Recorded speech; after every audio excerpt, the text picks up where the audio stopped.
You hear the word karma thrown around all the time, right? Karma's gonna get you. But what if the way we all use it is actually kind of wrong? Today, we're gonna peel back all those pop culture layers and get right to the heart of the original concept, the powerful Pali idea of kamma. So, when you hear karma, what do you picture? Is it some cosmic judge with a giant ledger, keeping a running tally of all your good and bad deeds? A universal system of reward and punishment? Is it a balancing scale of justice? Or is it something more, organic? Something more like planting a seed and watching it grow? Well, here's the thing. The original Pali texts, they tell a radically different story. They describe a system that has absolutely nothing to do with some inescapable fate handed down from on high. Instead, it's all about something much more personal, much more immediate, and frankly, infinitely more powerful, your own intention. So let's get right down to it. What is karma, really, according to the original sources? The answer is surprisingly simple, and honestly, it changes everything. Okay, so in the original Pali language, the word is kamma, and the texts are incredibly precise here. Kamma is not the result. It's not what happens to you. Kamma is the intentional action itself. The key word here is cetana.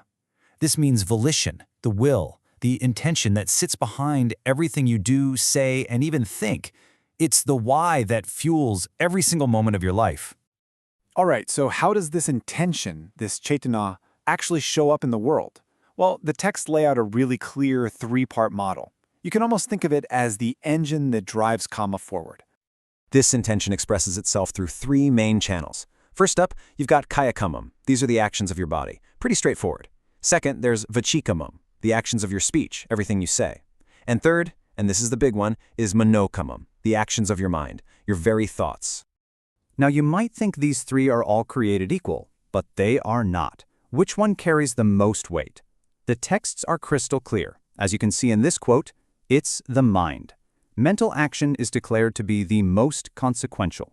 This is a massive point. It means your thoughts, your private intentions, the silent motivations nobody else sees, that is the true root of karma. Okay, so if kamma is all about intentional action, it just makes sense that different intentions would create different kinds of actions, right? The texts actually categorize these actions based on their moral quality, kind of like different colors on a spectrum. They basically break them down into three moral colors. First, you have kanham, or dark karma. These are actions rooted in things like greed, anger, and delusion. Then you have sukham, or bright karma, actions that spring from generosity, kindness, and clarity. And finally, there's kanhasukham, which is a mix of both dark and bright. And let's be honest, that's probably where most of us are hanging out on a daily basis. So if karma is the intentional act, the planting of the seed, what about the fruit that eventually grows from it? Well, that's a completely different word, vipaka. It literally means ripening. This is the result, the consequence. And this is so key. It is not a reward or punishment handed down by some cosmic judge. It is simply the natural, impersonal harvest that grows from the specific seeds you planted. And this slide just lays that correlation out perfectly. The texts call wholesome conduct sukharata, and it naturally leads to a sugatim, a good destination, a pleasant state of being. On the flip side, unwholesome conduct, or dukharata, leads to a dugatim, an unpleasant destination. It's just presented as a natural law, like gravity. But kamma isn't just about shaping your future. And this is where the teaching gets truly radical. It's about defining who you are right here, right now.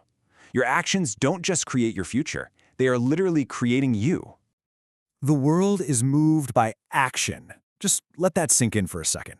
This single profound line suggests that everything we experience, our societies, our cultures, our entire collective reality, is nothing more than the grand total of all our individual intentional actions. We are literally building the world with every thought, word, and deed.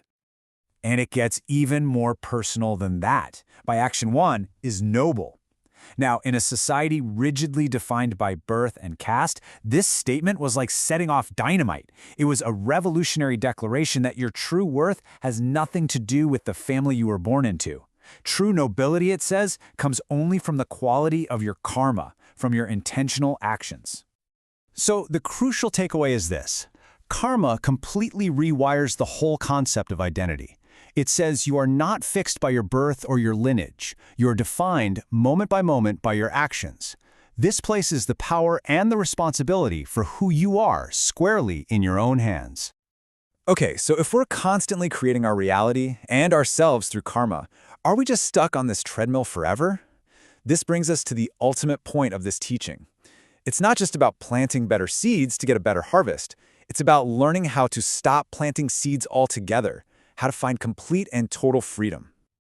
Remember those colors of karma we talked about, dark, bright, and mixed? Well, the texts reveal a fourth, kind of transcendent category, akanham asukam. This is action that is neither dark nor bright. Just think about that. It's a type of action so pure in its intention that it doesn't create any future results. It leaves no trace behind. And why does that even matter? Because this special kind of action leads to Kamma Kayaya, which means the complete exhaustion, the total ending of karma. This is the key that unlocks the whole cycle, allowing a person to step out of that loop of cause and effect once and for all. So you're probably asking, okay, that sounds great, but how do you actually do that? Well, the practical blueprint for this is something called the Noble Eightfold Path. It's a whole system for training your mind, your speech, and your body. And look what's sitting right there at the heart of it, Samma Kammanto, or right action. This is the active practice of purifying your intention, moment by moment, so that your actions finally lead to freedom. And the final destination of this entire path, it's a state of profound liberation. This quote from someone who reached the end of that road says it all. All my karma is exhausted. The seeds are no longer being planted. The cycle has stopped turning. All that's left is freedom. So when you boil it all down, the ancient teaching of Kamma isn't some mystical external law of the cosmos. It's a radical call to pay attention. It asks each of us to look deeply at our own intentions, the hidden source code of our lives. It tells us that our reality is not about fate, but about choice.